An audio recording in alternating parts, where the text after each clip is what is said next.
આજે ઘણીવાર આપણે એવું સાંભળીએ છીએ કે કોઈને બાળક નથી થતું તો એમને દીકરો દત્તક લીધી, એમને દીકરી દત્તક લીધી, પણ તમારી ઓળખ એક દત્તક પિતા તરીકે છે.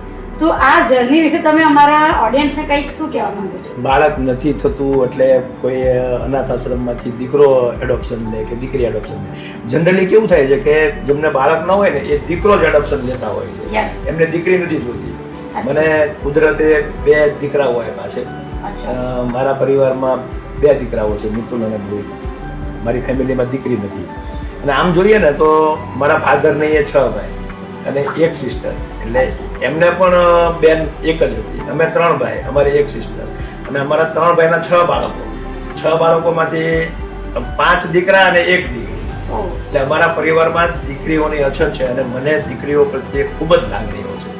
અને મને એવું થાય કે જ્યારે કોઈ હું વિદાય સમારંભ જોતો, મેરેજ ફંક્શન જોતો, તો મને એવું થતું કે મને પણ એક દીકરી હોય. અને કુદરતે મને જે આ દીકરીઓના લગ્ન કરવાના, જન્નીધામની એચઆઈઓ દીકરીઓની સાર સંભાળ રાખવાનું, અને આપણને જે કુદરતે જે આ મોકો આપ્યો છે, તો મને દીકરીઓને એના મોઢા ઉપર ખુશીઓ જોઈને મને મારા જીવનની ખુશીઓ મળે. અચ્છા, એટલે કહેવાય છે ને જે લખી એનું મૂલ્ય તમે સમજી શકો છો.